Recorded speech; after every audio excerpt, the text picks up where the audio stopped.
Okay, so let's unpack this. We have a really fascinating stack of research in front of us, We really do. and it forced you to make this fundamental comparison. We're talking about the deep architectural similarities between your own living Your brain. biological machinery. Exactly. Yeah. And the most cutting-edge artificial intelligence systems that we're building today. Our mission for this deep dive is to explore 5 core concepts, 5 areas where biological computation and digital systems, they solve the exact same foundational problems. And using functionally identical logic, which is the wild part.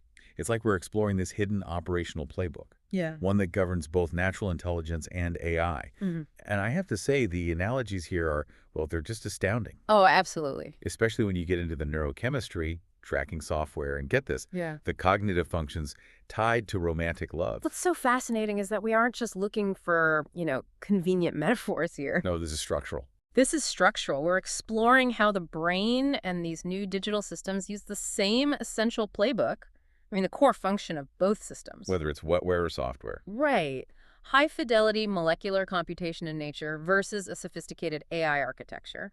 The goal is to form the most accurate possible internal image of the world, And then just optimize from there. and then relentlessly optimize for stability, for achieving goals. It really turns out that whether your components are proteins or silicon, the rules of information processing are pretty universal. That structural necessity leads us right into the first concept then. I mean, if you're going to interact with the world, you have to know where you are. You have to. Which brings us to system concept 1, path integration. Yeah. How does any system maintain its bearings, especially when the input is degraded, like, say, navigating in total darkness? Biologically, this is handled by one of the oldest navigational systems in existence. Hippocampus. The hippocampus. Research, including some really detailed studies, shows that this area uses specific groups of neurons, people sometimes call them counting neurons, or grid cells, Right. to continuously measure distance, speed, trajectory. They are literally calculating your movement in real time, even if you close your eyes. So it's basically an internal dead reckoning system. That's a perfect way to put it. It's not pinging a GPS constantly. It's relying on stitching together these tiny micro moments of movement and, internal effort. To form a stable, continuous map, the optimization goal here is just pure, accurate navigation toward a physical goal, no matter what the senses are telling you in the moment. Okay, and the digital parallel is a bit less glamorous. A little less glamorous, but structurally sound. Think about how we track a user's journey online. UTM parameters referrers. Exactly. And what are those, really? They're just data points that stitch together a chain of activity. A click, a visit, a scroll, a conversion. It's a signal path. It's a coherent signal path, Yeah. a digital map of how a user got from point A to point B.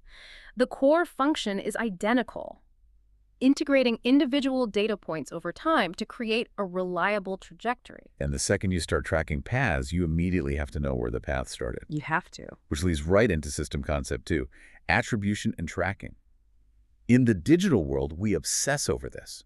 We have to know the source of an input to assign credit for a sale. But why is that so vital for a biological system? Well, think about it. If you can't attribute the result, you can't learn from the input. And that's a massive failure for any adaptive system. So you make the same mistake over and over. Precisely. If you get a surge of pleasure or some kind of survival reward, like a rush of good neurochemicals, you absolutely must, for survival, link that specific reward to the precise external trigger. The source. The source. Our sources talk about the critical role of mirror neurons in linking pleasure or, say, a positive social interaction to a unique person. The biological system is validating signal integrity by tying that internal state change back to the unique external source. That makes perfect sense for learning. But is attributing a dopamine spike really the same as, say, assigning credit across a super complex, multi-touch digital campaign? With 3 different devices and 5 channels. Yeah, aren't we kind of oversimplifying the biological side here? It's a great question, but it's the scale of the problem that mirrors the challenge. I mean, think about the complexity of a social environment. Sure. Distinguishing between countless inputs, people, smells, sounds, to accurately tag the one source that delivered the reward. That is a massive attribution challenge. Okay, fair point. Digitally, this is where we see things like device-based filtering come in. People talk about it in the context of the Hennigan evidence, which just refers to the very advanced methods used to track a single user across multiple devices and channels. To make sure one person gets the credit, not 5 data fragments. You got it. The functional architecture is the same. The system is reverse engineering the flow of interaction to find the single valid originator of that successful outcome. So the optimization goal, whether it's in flesh or silicon, it's universal. Validate signal integrity. And make sure the system knows exactly where every input came from so it can replicate success. It's about building a reliable internal map of causality. Okay, so we've mapped reality, we've assigned credit. But that information is, well, it's useless unless we have an engine to process it all, a calculator. Right. So let's shift to the fundamental processing unit itself. System concept 3. Molecular computation. If we're talking high-fidelity computation, what are the logic gates in the human body? You know, when we think AI, we think microchips and deep learning code. Silicon. But the biological system reveals this stunning truth. The foundational logic isn't running on silicon, it's running on proteins. We're talking about protein-based molecular circuits operating inside living cells. Inside the cell. Inside the cell, performing these sophisticated logical operations. Dennis Bray's work at Cambridge details this. These protein molecules act like tiny, complex computational machines. Doing what? Performing functions like signal integration, logic gating, AND or not operations, and even memory. The cell isn't just some passive bag of chemicals. It's an active processor. It's a dynamic processing environment. Information-rich chemical processes are constantly performing calculations to decide how the cell should behave, adapt, and ultimately survive. That is genuinely incredible. So the computational foundation of a living cell is fundamentally chemical, protein-based. Right. Yet its function-taking in sensory data and creating that internal predictive image of the world is completely shared with the huge AI infrastructures we build. It means computation is substrate agnostic. What? It really does. The key mechanism is that both wetware and software rely on these information-rich, rapid processes Chemical or digital? to form that internal world model. And the goal is always robust adaptability. You need a fast, reliable logic engine to take in massive amounts of data, calculate a response, and execute sophisticated behavior to stay ahead of a constantly changing reality. And what drives that engine? Because calculation is one thing, motivation is a whole other beast. It is. That brings us to system concept 4. Reward circuitry. Every complex, goal-oriented system needs a drive system, right? A way to prioritize targets and focus attention. Absolutely. We have to look at how we prioritize, and this is where the biological analogy becomes profoundly powerful and maybe a little unsettling. You're talking about romantic love. The sources focus on the intense prioritization experience during romantic love, and why? Because it's one of the clearest examples of the system dedicating massive resources to a singular high-value target. Okay, so what is the mechanism? It's the drive system fueled by dopamine release. Specifically, this happens in the ventral tegmental area, the VTA, and the nucleus accumbens. The brain's core reward centers. Exactly. Sources from Harvard and Stony Brook detail this intense neurochemical surge during the formation of romantic attachment. This isn't just about feeling good. This is the neural infrastructure basically screaming, "This target is crucial for replication and survival. Focus all resources here, now." Wow. So love, maybe our deepest human motivation, is architecturally mapped to a core optimization function. That's the idea. And if you translate that to the digital world, AI achieves the exact same prioritization through network optimization. Exactly right. When you're training a neural network, you use reward signals or backpropagation to reduce error. We assign a reward when the AI gets closer to the goal. Which strengthens those specific connections, the weights. It strengthens the weights within the network. So if an AI is performing a task, achieving a high reward means strengthening the connections that led to that successful behavior. It is fundamentally the same optimization loop as the VTA. So the goal is to reinforce behaviors or connections that deliver a high reward, or, in AI terms, minimize the loss function. I have to pause here.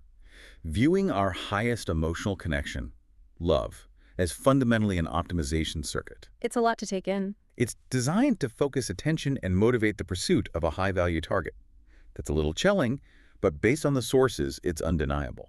It just reveals the cold logic beneath the warm experience. Love, from a systems perspective, is a highly specialized, evolutionarily refined reward circuit.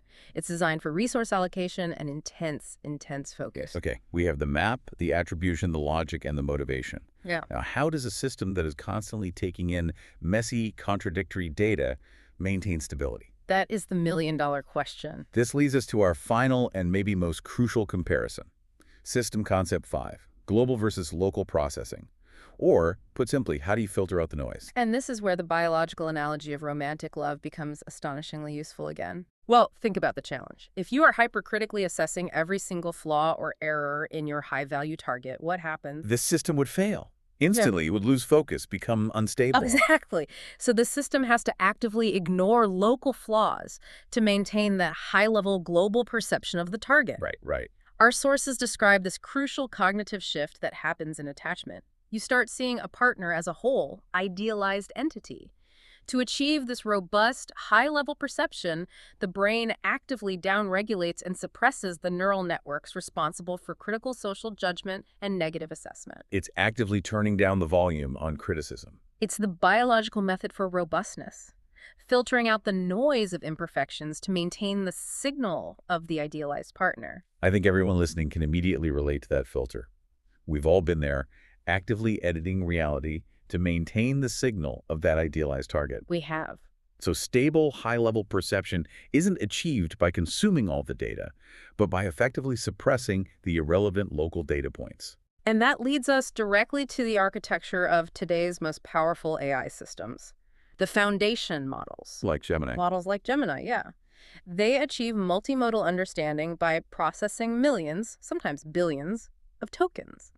They are designed to extract the deep, complex patterns, the ground truth, by filtering out all the fragmented, low-fidelity, or contradictory data points. So they're actively seeking the signal over the noise. To maintain a global understanding, it's the same job. It's the exact same functional instruction. The mechanism is identical.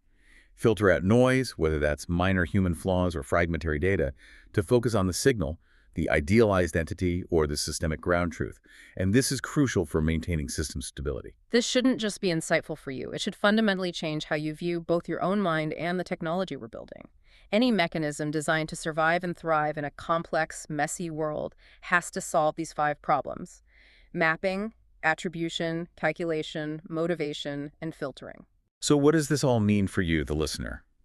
Our deep dive has revealed that the fundamental mechanisms of navigation, attribution, motivation, and abstract perception are structurally identical. Across Wetware, the living cell, and the human brain, and sophisticated software. It's like a unified theory of high-fidelity computation. You know, these deep dives consistently show that the search for powerful adaptive computation, whether it's undertaken by billions of years of evolution or by human engineers in a lab, It leads back to the same place. it often leads back to the same elegant solutions already perfected by nature.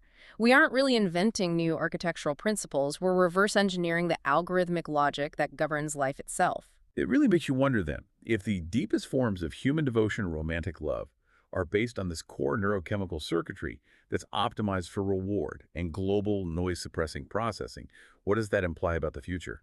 What happens when high-fidelity AI models, which are built using the exact same optimization goals, develop their own forms of learning or memory that exhibit this same intense focus and suppression of local data?